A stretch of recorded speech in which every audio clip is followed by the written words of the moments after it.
This episode of the CyberWire is made possible in part by SpyCloud. Stolen data circulating on the criminal underground is fuel for data breaches, account takeover, ransomware attacks, and online fraud. Your biggest security risk might be a breach or malware infection outside of your control that leaks the data of your users. SpyCloud constantly recaptures and analyzes new data from the criminal underground, powering solutions that proactively protect over 2 billion employees and consumers worldwide.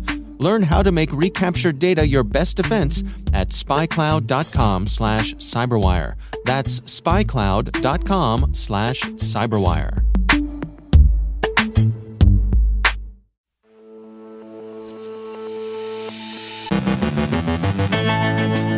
IBM reports on the cost of a data breach. Personal apps as a potential business risk. Over on the dark side, there's help wanted in the C2C labor market. An employee engagement study reaches predictably glum conclusions. Betsy Carmelite from Booz Allen Hamilton on reducing software supply chain risks with SBOMs. Our guest is Elaine Lee from Mimecast, discussing the pros and cons of AI in cybersecurity and why so much attempted DDoS, but not so much ransomware.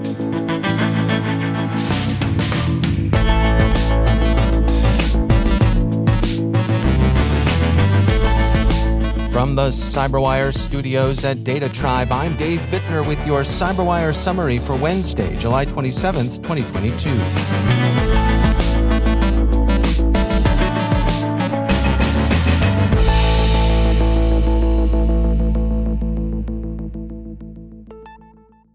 IBM Security has released its 17th annual Cost of a Data Breach report. The research, conducted by the Ponemon Institute and sponsored, analyzed, and published by IBM Security, analyzed 550 organizations that fell victim to a data breach between March of 2021 and March of 2022. Researchers found that 83% of organizations had more than one data breach. It was discovered that 60% of the breaches led to increases in customer prices, with the costs of a data breach averaging $4.35 million. The critical infrastructure sector was disproportionately impacted financially by breaches, with impacted organizations averaging costs of $4.82 million. It pays, however, to have protection in place. Just over $3 million was saved on average by companies with fully deployed security AI and automation systems, and $2.66 million was saved by companies with an incident response team and plan. IBM thinks data breaches are having an effect upon economic conditions in general. The company said, the findings suggest these incidents may also be contributing to rising costs of goods and services. In fact, 60% of studied organizations raise their product or services prices due to the breach, when the costs of goods is already soaring worldwide amid inflation and supply chain issues. The toll breaches exact amounts to an invisible cyber tax. Netskope has released a report detailing the common use of personal apps in business. Cloud app use has seen an increase of 35% just since the beginning of 2022, with the average mid-sized business with between 500 and 2,000 employees using 138 different apps. Personal app and personal instance usage increases in the 30 days before employees leave an organization, with 20% of users uploading unusually high amounts of data before their departure. This might be innocent, but it does inevitably raise suspicions. Netskope explains the distinction between a personal app and a personal instance. They say, a personal app, such as WhatsApp, is an app that only sees personal usage from personal accounts. A personal instance is a personal account of an app that is also managed by the organization. For example, someone's personal Gmail account in an organization that uses Google Workspaces is a personal instance. The current trend represents an increase of 33% from the same time last year. Personal app usage is most prevalent in the retail sector, with nearly 4 in 10 employees using them, and it's least prevalent in the financial sector, where fewer than 1 in 10 employees were found to be uploading, creating, sharing, and storing data. Interestingly, it was found that many organizations use apps with overlapping functionalities. Mid-sized companies on the average use 4 webmail apps, 7 cloud storage apps, and 17 collaboration apps. This obviously suggests an unnecessary expansion of an organization's attack surface. The Council on Foreign Relations looks at the recent record of Russian cyber operations, particularly from the country's privateers, and asks why ransomware attacks against Ukrainian targets seem to have fallen off after an initial wave of pseudo-ransomware wiper attacks. After all, it's not like gangland isn't connected to the organs. Conti is, or at least was, tight with the FSB, and Evil Corp danced with both the FSB and the SVR. So it's not as if there's a lack of either juice or direction. They suggest a range of reasons for this, but come down in the end to the privateer's profit motive. But Ukrainian victims are unlikely to have much incentive to pay their ransom, and may have small ability to do so even in the unlikely event that they wish to. None of this minimizes the ransomware gang's connections to the Russian security services, nor should it be taken as a counsel of complacency, rather the opposite. If you look like you could pay, you can expect to be regarded as a potential target. Tessian has shared the results of an employee engagement study detailing that nearly 1 in 3 employees, on average, do not believe that they play a part in the cybersecurity of their company. Reportedly, only about 39% of employees surveyed say that they're very likely to report a security incident, with 42% of respondents reasoning that they wouldn't know if they caused a security incident, and 25% saying that they just don't care enough about cybersecurity. About 3/4 of organizations have experienced a security incident in the last year, despite IT and security leaders ranking their security posture as 8 out of 10 on average. Nearly half of all security leaders say training is one of the most important parts of the cybersecurity puzzle, but only 28% of employees in the United Kingdom and United States report that they find the training engaging, and alarmingly, only 36% pay full attention to the training. We don't want to throw the first stone here. After all, we all remember our high school careers, and 36% of our full attention would have made our teachers proud. But maybe an hour of PowerPoint once a year in the break room isn't the royal road to practical wisdom in these matters, even if donuts and coffee are provided. And finally, maybe this great resignation we keep hearing about is a problem for the criminal market as well. Huntress contacted us yesterday with a note about the way they're seeing threat actors target managed service providers in their supply chain attacks. They said Huntress researchers discovered a beeper thread from July 18, 2022, looking for a partner to help process stolen data from over 50 American MSPs, 100 ESXi, and more than 1,000 servers. The hacker boasted a high profit share, with only little left to do before exploiting the data. Huntress reminds us that this also seems to corroborate the threat to MSPs the Five Eyes warned of on May 11th of this year, the Five Eyes being Australia, Canada, New Zealand, the United Kingdom, and the United States. Their observations also confirm something about the C2C market. Its criminal players suffer from the same human resources challenges the rest of us do. Here's the text of what amounts to a criminal's help wanted ad. Looking for a partner for MSP processing. I have access to the MSP panel of 50-plus companies, over 100 ESXi, 1,000-plus servers. All companies are American and approximately in the same time zone. I want to work qualitatively, but I do not have enough people. In terms of preparation, only little things are left, so my profit share will be high. Please send me a message for details and suggestions. Well, friend, here's a suggestion. Your profit share might be high, but why would your prospective employees care about putting Dogecoin in your wallet, cold, virtual, or otherwise? I mean, they have expenses and obligations too. What about their profit share? Well, things are tough all over. Here's a thought. Promise the goons you hire that you'll never make them sit through a quarterly PowerPoint in the break room. People hate that, or so we hear. We don't do break room training at the CyberWire headquarters, but if we did, we'd certainly provide donuts and coffee.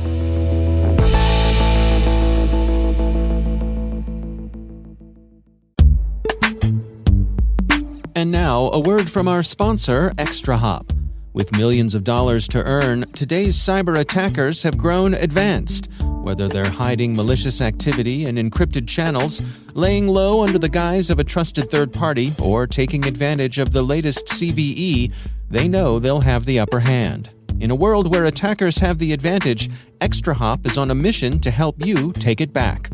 Learn more about how ExtraHop helps you defend your enterprise against advanced threats like supply chain compromises, ransomware, and APTs. Visit extrahop.com/cyberwire. That's extrahop.com/cyberwire. And we thank ExtraHop for sponsoring our show.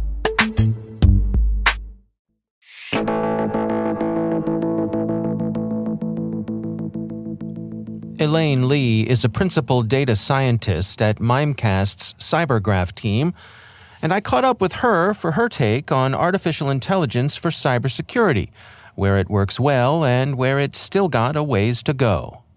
AI does very well at picking up on anomalies. So basically, with AI systems, they have a lot of computing power and capacity at their disposal. So it is able to just leverage all of that to be basically super vigilant, hyper vigilant. So an average human can only pay attention to so much at the same time, can only incorporate and make use of so much data about its environment at the same time. Theoretically, an AI system does not have as strict limitations as a human would, so it's able to pay attention to much more. And as a result, it makes AI systems very suited for anomaly detection. So basically just looking for anything that's out of the ordinary. So that's what it's very good at. And I think a lot of adaptive AI and ML systems are built around this sort of idea that it's, just look for something that's a little odd and then alert a human about it. And where does it come up short these days? So kind of going back to something I said earlier about generative systems, just basically new stuff entering the scene.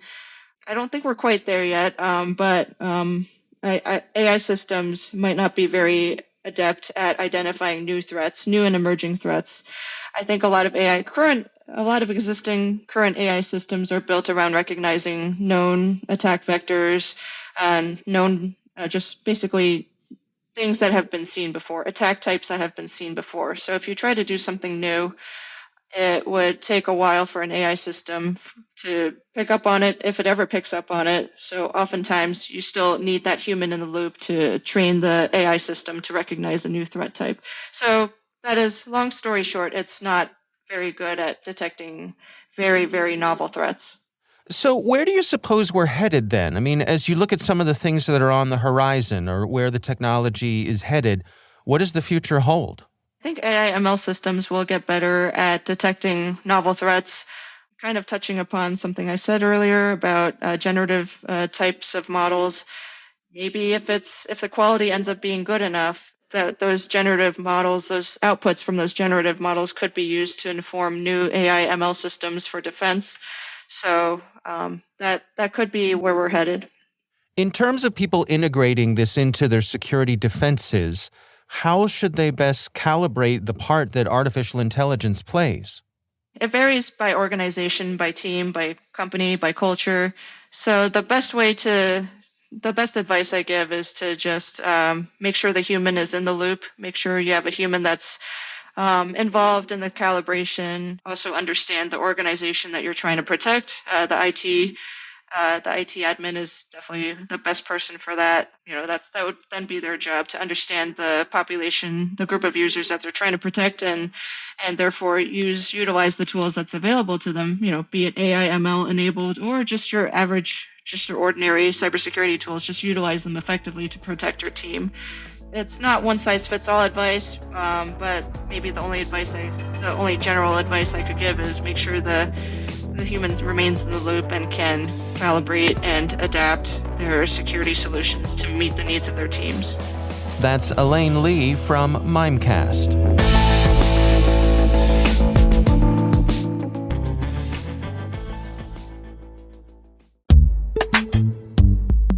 And now, a word from our sponsor, Axonius. Asset management used to be easy, but things have changed. Now, IT and security teams struggle to manage a complex sprawl of devices, users, cloud services, and SaaS apps.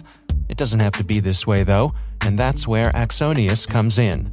From August 6th through the 11th, swing by booth 1650 at Black Hat USA 2022 to say hello to Axonius and say goodbye to the old ways of gaining an asset inventory. The Axonius solution correlates asset data from existing solutions to provide an always up-to-date inventory, uncover gaps, and automate action, giving security and IT teams the confidence to control complexity. Visit Axonius at Black Hat USA to see the platform in action. Head over to axonius.com/cyberwire-bh to learn more. That's axonius.com/cyberwire-bh. And we thank Axonius for sponsoring our show.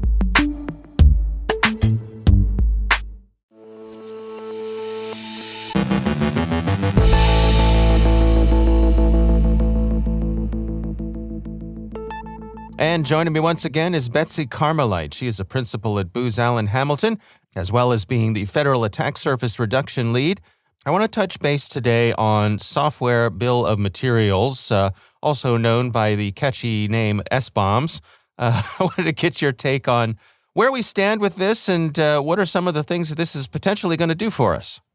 Yeah, thanks, Dave. Glad to be back. Following cyber events like SolarWinds and Log4Shell, SBOMs have gained massive attention as a solution for thwarting supply chain attacks. And so just for definition of terms and understanding, an SBOM is like an itemized receipt for software to give software producers, buyers, operators a greater understanding of the supply chain so they can better track down vulnerabilities and risks, enable security by design, and make informed choices about software supply chain logistics and acquisition issues.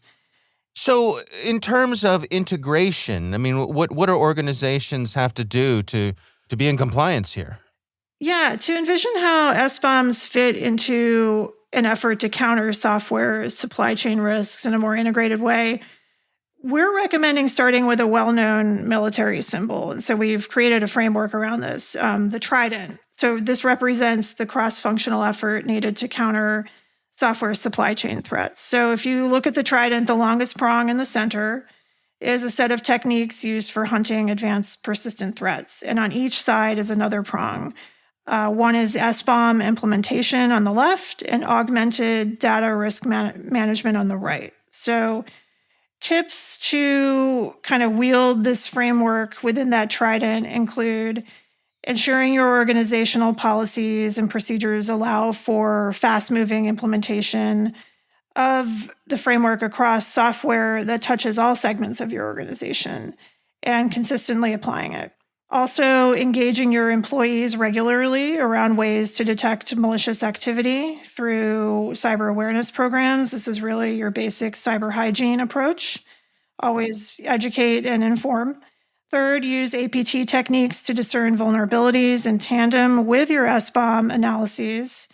And then use the data collected from the SBOM analysis process and incorporate it directly into your risk management processes. Finally, we can't forget, we talk about it all the time, adopt the SBOM concept in concert with a zero trust security mindset. So is the notion here with SBOMs that, for example, the next Log4j comes out or something like that, that's, deep within the code of things I might be using, that I can just look through that software bill of materials and see whether or not I've got a problem? Well, this is going to be one of the challenges. So cataloging and understanding all of the information that SBOMs contain is really going to be one of the first things that agencies will need to do. So finding that software, you're really going to have to make sure your cataloging is accurate and valid. So we see that as one of the challenges. There are a couple other challenges around implementing this, especially on the regulatory front. just to back up a little bit, there is an entire section of the executive order devoted to software supply chain security. And we also expect forthcoming OMB guidance on secure development practices to make SBOM the standard for vendor self-attestation. And so basically, the OMB guidance will be put into contractual terms by agencies, and depending on the release date of that guidance, we may see some proofs of concept appear before the end of fiscal year 2022, but that guidance is likely not to be overly prescriptive. Going back to some of the challenges there, right now, agencies currently don't have the staff to meet OMB's guidance and requirements. The cataloging again, cyber fatigue, there are constantly new developments rolling out and new guidelines to follow. Sometimes it can be difficult to keep up with every new development, especially as we see OMB previously requiring agencies to comply with NIST's secure software development framework. That was precipitated by SolarWinds in 2020. Eventually, software vendors will be expected to prove their compliance with that NIST framework. And vendors prefer self-attestation rather than third-party verification. So for the SBOM to be standardized and practically used, it's going to require deadlines for vendors and a concrete process that can be reapplied over and over again for using the information those SBOMs contain. And what sort of timeline do you suppose that we're on here? So what we've seen the Biden administration at least put a clear timeline in place for complying with the adoption of zero trust and other measures. So we know that whatever timeline will be practically applied, and it's going to be helpful for federal contractors to allow them enough time to budget for the changes. So we're expecting at some point, within this fiscal year, for that guidance to come out. All right. Well, Betsy Carmelite, thanks for joining us.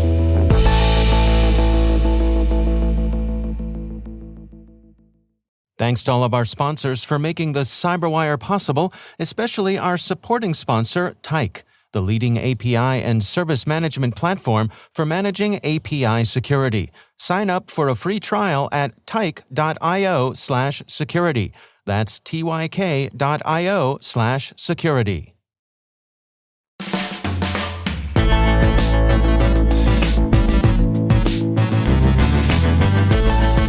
And that's the CyberWire. For links to all of today's stories, check out our daily briefing at thecyberwire.com. The CyberWire podcast is proudly produced in Maryland out of the startup studios of Data Tribe, where they're co-building the next generation of cybersecurity teams and technologies. Our amazing CyberWire team is Elliot Peltzman, Trey Hester, Brendan Karp, Eliana White, Liz Irvin, Puru Prakash, Justin Saby, Rachel Gelfin, Tim Nodar, Joe Kerrigan, Carol Terrio, Ben Yellen, Nick Valecki, Gina Johnson, Bennett Moe, Chris Russell, John Petrick, Jennifer Iben, Rick Howard, Peter Kilpie, and I'm Dave Bittner. Thanks for listening. We'll see you back here tomorrow.